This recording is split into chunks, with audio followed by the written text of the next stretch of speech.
Welcome to the Real News Network. I'm Paul Jay in Baltimore. We're only a few weeks away from the November presidential elections. Now joining us to discuss the competition is Chris Hedges. Chris is a senior fellow at the Nation Institute. He writes a weekly column for Truthdig. His newest book is Days of Revolt, Days of Destruction. Thanks for joining us again, Chris. Thank you. So there's kind of two questions for people that have been involved in the Occupy movement or generally in, you could say, progressive politics in general. One is this whole issue of lesser evil. Is there really a significant difference between Obama and Romney? And certainly the majority, I think, of sort of liberal left opinion is that there's enough difference that it matters. So I guess that will be one question to you, and then we'll kind of talk more about electoral strategy in general. But what's your take on that question? Well, certainly there are differences, but not enough that they matter. It's how you want to ingest your poison. You can get it from Romney, who will tell you to stop whining and playing the victim, or you can get it from Obama, who will tell you that it hurts him more than it hurts you. But either way, you're going to get it. We are all going to walk off what they call the physical cliff in January, no matter who is president. Wall Street will continue its, its malfeasance and criminal activity and fraud unimpeded. The imperial wars and proxy wars will expand. There's the paralysis that has made the ruling elite unable to respond to the chronic underemployment and unemployment will continue. The savaging of municipal, state, and federal budgets will continue. The power of the fossil fuel industry to determine our relationship to the ecosystem, in essence, ultimately making life for the human species extremely precarious, will continue. The assault against civil liberties and Obama's assault against civil liberties have been worse than those carried out under George W. Bush, not only interpreting the Authorization to Use Military Force Act of 2001 as giving the executive the prerogative to assassinate American citizens, but of course the FISA Amendment Act, which sees tens of millions of Americans monitored without warrants, eavesdropped, all of their communications stored in supercomputers in Utah, the use of the Espionage Act 6 times under the Obama administration to shut down whistleblowers, anything that challenges the government narrative, exposes corruption, crimes, including war crimes, and of course the National Defense Authorization Act. And I was part of a lawsuit against the president in that, which allows the U.S. military to seize American citizens, hold them without due process in military facilities until the end of hostilities, which are in an age of permanent wars forever. All of this is under Obama, and I think we have to look closely at the continuity between the Bush administration and the Obama administration and what would be a Romney administration. The security and surveillance state, or the corporate state, and I would argue that we have undergone a corporate coup d'etat in slow motion, is preparing for unrest. It is not responding rationally. Paul Krugman, in column after column in the New York Times, pleads for a rational response to the economic crisis, and we're not going to get it. The only response we get is one of force, and we saw that in a coordinated national or federal effort to shut down the Occupy encampments. At that point, for me, the government essentially exposed its hand. It said that there will be no moratorium on foreclosures and bank repossessions. There will be no forgiveness of student debt. There will be no jobs program, especially targeted at people under the age of 25. There will be no rational health care program, the public option, universal health care. The only way we will respond is through the militarized police forces and an attempt to shut you down. It's always the ruling elite that determines the parameters for resistance or rebellion.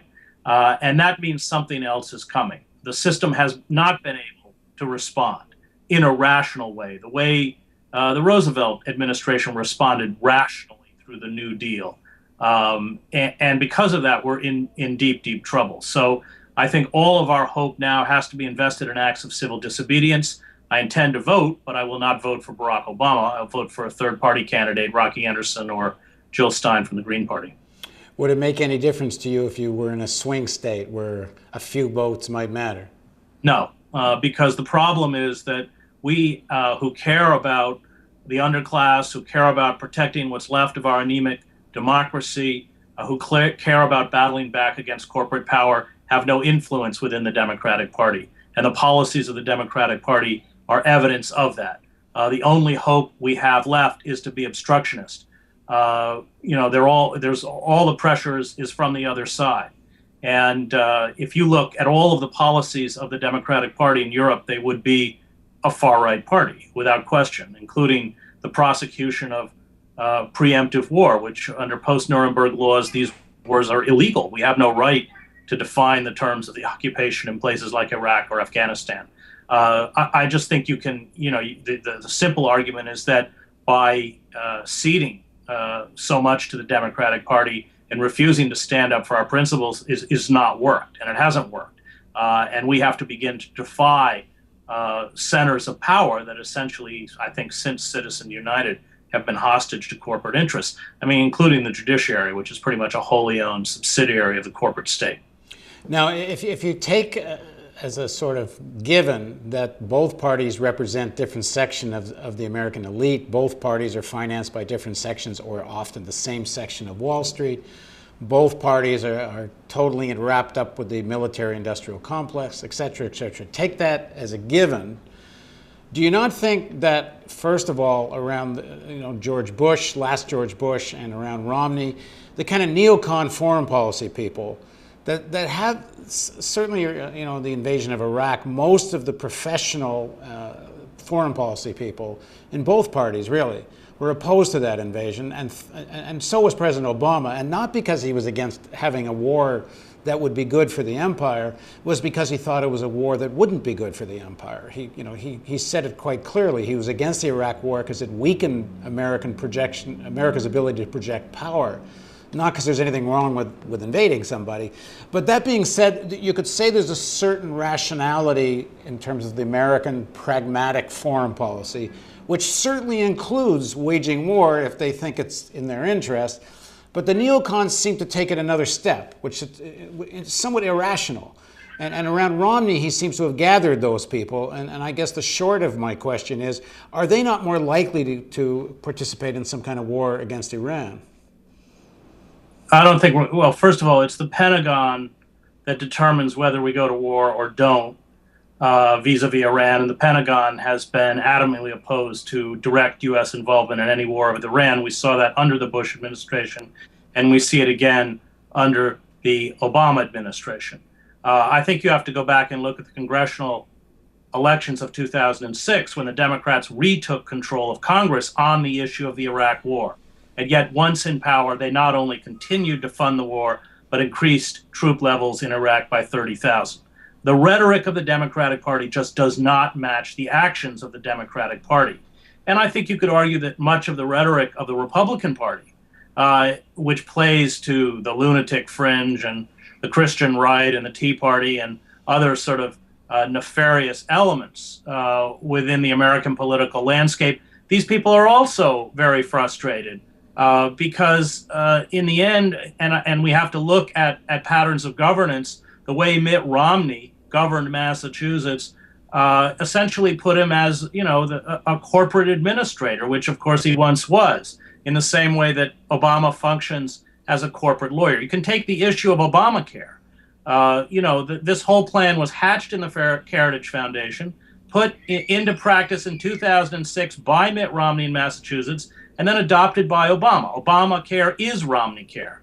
We have sort of passionate and furious debates about it, but the guts of both programs are the same and are generated from the same corporate think tank.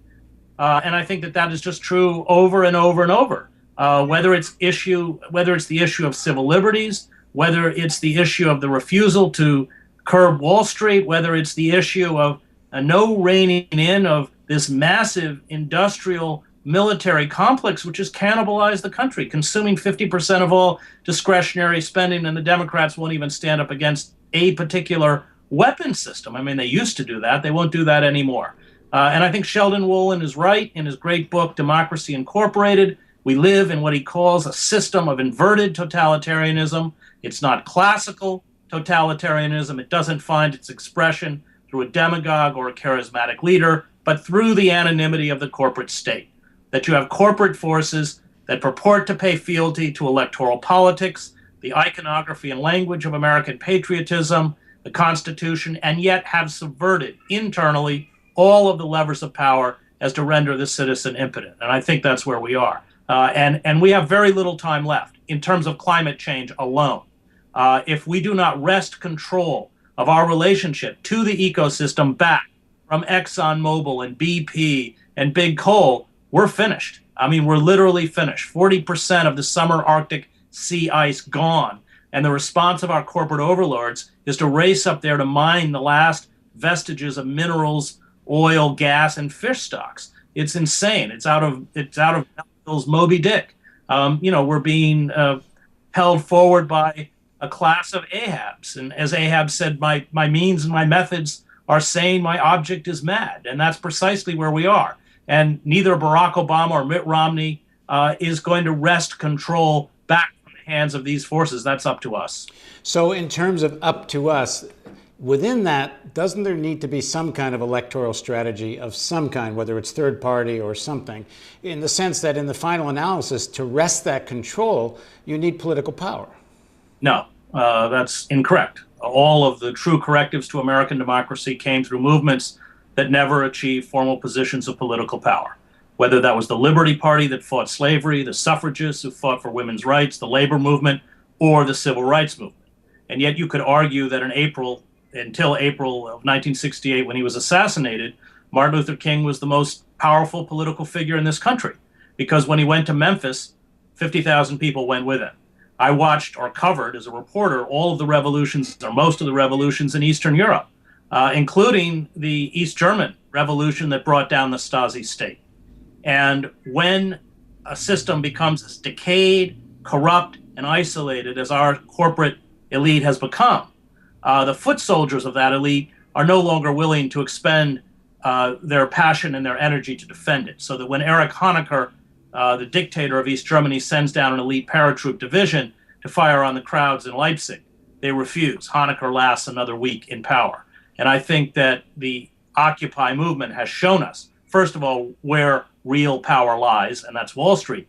And secondly, that it is only through acts of mass civil disobedience that we have any possibility left of affecting this system. Well, but in the example of East Germany, or even more recently, the example of Egypt, where you can bring down a Mubarak, without some kind of electoral strategy and without some kind of way to actually take political power, they wind up with another variation on a similar system. I mean, in Germany as well, they may have brought down the Stasi dictatorship, and now they have neoliberal Germany. I mean, if you're talking more significant transformation, you have to address who owns stuff, and you can't address who owns stuff if you don't address the issue of political power. Well, yeah, I mean, the problem with East Germany is that it got subsumed into West Germany. The problem in Czechoslovakia, and I did cover the Velvet Revolution, is that you saw corporate forces go in afterwards and reconfigure Eastern Europe with, of course, heavy pressure from administrations within the United States. But I don't think that, voting, I just don't think we live in a system where you can vote against the interests of Goldman Sachs. And we have to rebuild the movements, the popular movements that were consciously destroyed in the war against communism. It was, the old red witch hunts, which wiped out the Wobblies, the old CIO, saw thousands upon thousands of university professors, high school teachers, journalists, artists, directors pushed out of the wider society. And what they have found in the war on terror is a template to do the same. As Randolph Bourne said, war is the health of the state. And I think at this point, appealing to the formal mechanisms of power doesn't work. And until we wrest power back from corporate control, and we're not going to do that through the electoral process, there is no hope of building a rational system that responds to the needs of citizens. Once corporate power is broken, then we can attempt to rebuild. As long as corporate power remains solidified and in place, we could go through the charade of this political theater, but it isn't going to make any difference. And if you doubt me, look at the very long list of campaign promises that Barack Obama made in 2008, and how once in power he walked away, whether he was cynical or whether he had to, I don't know, but he walked away from every single one of them. He's drilling as rapaciously as. No, but by electoral strategy, I'm not talking about whether we should believe in the leaderships of the Democrat or Republican Party. But if you look towards some of the things, for example, that are happening in Latin America, where you have both mass movements and electoral strategy, and you do find governments get elected that do start to make some significant changes. Right, but you know as well as I do that third-party candidates like Ralph Nader and others are so shut out of the process that they have no voice. I mean, you talk to Ralph, and he uses the word blacklisted. He said, I can't even get on NPR or PBS. Our most important social critics, people like Noam Chomsky, are invisible within the commercially dominated media, roughly 6 corporations that control almost everything most Americans watch and listen to: Viacom, General Electric, Rupert Murdoch's News Corp, Disney. And in that kind of a system, there is no space, and there's consciously no space. Well, there's certainly no space at a national level. I think that's without question. Right. What can happen at some local levels might be different. Sure. I mean, all resistance at this point is probably local. But, I feel that Wolin nailed it. He's, without question, our greatest living political philosopher. And I think that we can't begin to effectively resist until we understand the configurations of power. And, given the tentacles of the corporate state and the way that it has crushed the liberal mechanisms that once made piecemeal or incremental reform possible, we have to find another route to resistance. Okay, thanks very much for joining us, Chris. Thank you. And thank you for joining us on the Real News Network. And if you want to hear more discussions like this, there's a donate button over there. If you don't click on it, we can't do this.